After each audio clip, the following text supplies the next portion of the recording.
What is teenage culture, and when were teenagers recognized as a distinct group? According to History.com, teenage norms in the 1950s were undoubtedly different from today. The early average age of first marriage, 23 for men, 20 for women, had a domino effect that left many high schoolers acting more like mini adults, doing things like going steady with just one partner rather than dating around. But that didn't mean everything was all hot chocolate and hat making contests. Despite what the adults of the era wanted, the idea of teenagers as an independent age group between childhood and adulthood was birthed in the 1940s. In the 1950s, this group came into its own, aided by their increased spending power, the ubiquity of the car, and the rise of high school as a world unto itself. Many of the new American teens followed the 1955 lead of James Dean and became rebels without a cause. This was the age of getting cozy at drive-ins cruising around town. It was during this decade that rock and roll was born and that the music culture, courtesy of renegades like Elvis Presley and the Beatles, began to fundamentally change the culture of American youth.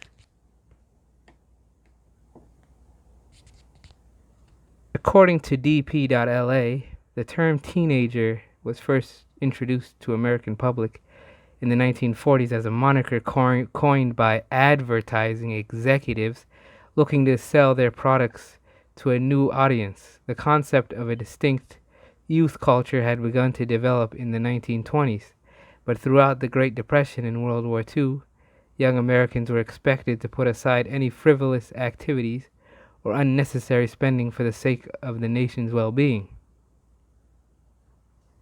The 1950s were marked by the emergence of a distinct teenage culture, seeking to distance themselves from the culture of their parents. Teenagers turned to rock and roll music and youth-oriented television programs and movies, all packaged for them through new marketing strategies targeting their demographic. So you have this new demographic coming out of and encouraged by capitalistic advertisers. Teenagers have more power in today's society and have a bigger effect on society at large than ever before. Before the 1940s and even 1920s, most young adults, teenagers, would try to resemble their parents and prepare themselves for adulthood. Many countries in the world are still like this to some degree. Parts of the Middle East and Africa, for instance, still have teenagers transitioning to adulthood much faster. But like all things, there's a positive and negative outcome. Teenagers becoming their own group was good because it drew a distinction from the children and adults, because it is truly the starting point for adulthood and when Satan's whispers and temptations are at their strongest. Most teens are susceptible to peer pressure. Adolescence is the term when a person is most susceptible to peer pressure because peers become an important influence on behavior during adolescence. And peer pressure has been called a hallmark of adolescent experience. From adolescent relationship with peers and age differences in resistance to influence. Children, teens entering this period in their life become aware for the first time of the other people around them and realize the importance of perception in their interactions.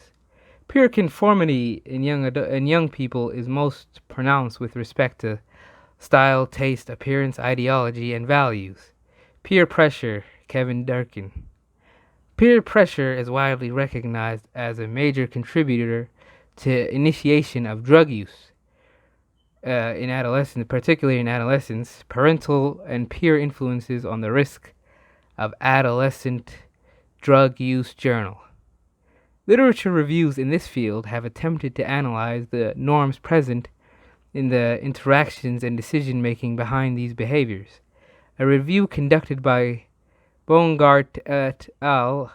Defined 3 types of peer norms that led to a person's participation in sexual intercourse. Descriptive norms, injunctive norms, and outright peer pressure. Descriptive norms and injunctive norms are both observed behaviors and are thus more indirect forms of peer pressure, but differ in one key aspect. Descriptive norms describe peers' sexual behaviors, but injunctive norms describes peers' attitudes toward those behaviors. Example, approval or disapproval. The last norm defined by the study is called peer pressure by the authors, and is used to describe direct encouragement or pressure by a person's peers to engage in sexual behavior. The review found that indirect norms, descriptive and injunctive, had a stronger effect on a person's decision to engage in sexual behavior than direct peer pressure. Because the two indirect norms, the descriptive norms, between the two indirective norms, the descriptive norms had a stronger effect.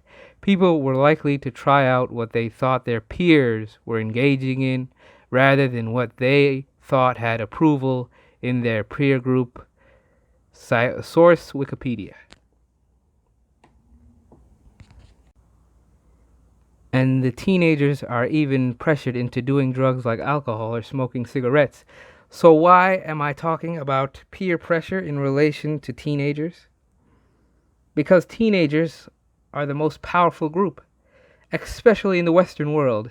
If you look at the leaders of all the vices, music, television, movies, etc., teenagers and those in their 20s are the ones that promote unlawful sex, drinking alcohol, doing other drugs, and partying, which is usually accompanied by drugs and premarital sex. So in this sense, and as I have said before elsewhere, the world is for the young, or currently for the young. As these teenagers age and reach their 30s and 40s, they still act like teenagers and do drugs, engage in unlawful sexual intercourse, go to sinful parties, and follow the teenagers, of whom they could be parents of. How is it rational in any mature nation to follow your own children? The Western world especially has gotten to the point where the teenage ideal is their philosophy, not just for teenagers but for life. So much so that many people view getting older as a tragedy, as they can't do or enjoy what they used to. As they were tricked by the illusion of the worldly life, the devil, Shaitan, wants more people to follow teenagers, but not just any teenagers, as there are good teenagers, but sinful teenagers that give themselves to every pleasure and live for it. There is a grave problem when there are adults in their 50s acting like teenagers and thinking like them, when the part of life called teenagehood should be short. I'll say it again, short, transitional period from childhood into adulthood, and when done perfectly, they'll be righteous, religious, and upright citizens, not hedonistic, sinful losers. So, what is that? Does that make you good still? Because society says that's good? No, we don't hold by that type of random shifting morality where, your idea of what is good changes from day to day and hour to hour, minute to minute. So having girlfriends is evil. It's destructive. It destroys you, it destroys the woman, it destroys society, it harms the family, it belittles the intimate act, the intimate sexual act, right?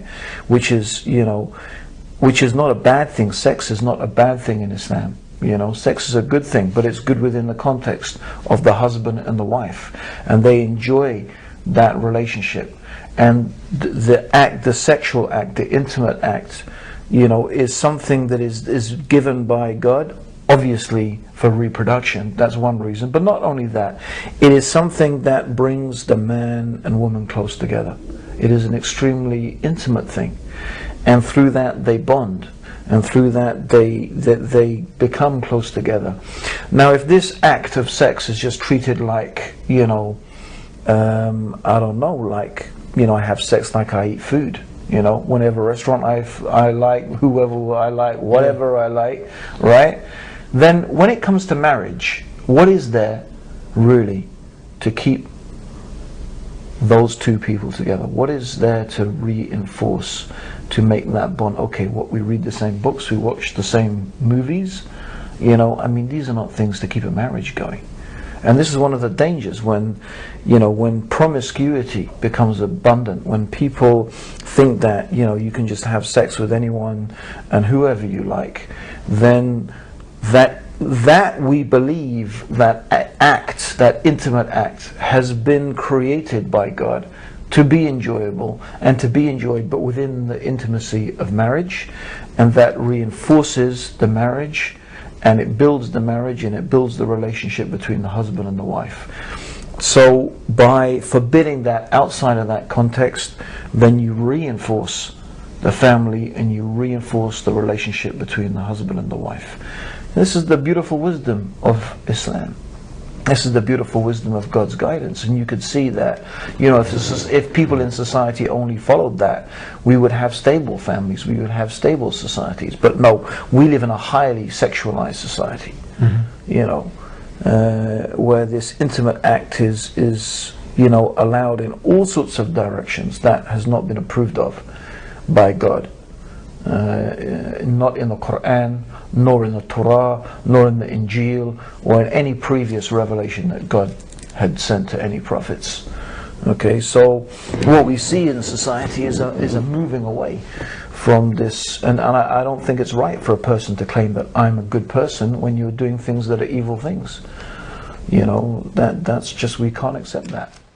Well, first of all, there's the second chapter of the Quran, the 217th, 219th verse, which says that in alcohol there is some benefit but great harm. So we are told to reflect that the harm is greater. Then later on in Surah 5, verse number 90, there's an absolute prohibition. Well, first of all, why is it forbidden? Well, God decrees for us things which are either obligatory or forbidden. Obligatory because they're so necessary for us, and we might not have done them if they were not made obligatory. So He, in His mercy, guides us to what is right by telling us this is what you have to do, just as parents may instruct their children who are not old enough to know better. Sometimes we, as adults, feel that we know everything, but we don't know everything. We don't have the wisdom of God. He, in His wisdom, tells us what to do, and that becomes a source of guidance for us. So alcohol, we know nowadays to have many dangers associated with it. First of all, it's harmful to the human body if you consume too much consistently, and not only that, it has many social harms. Drunkenness leads to road accidents, domestic violence, and sometimes people lose their inhibitions through drinking, and that makes it easier for them to commit crimes, sometimes heinous crimes as murder and so on.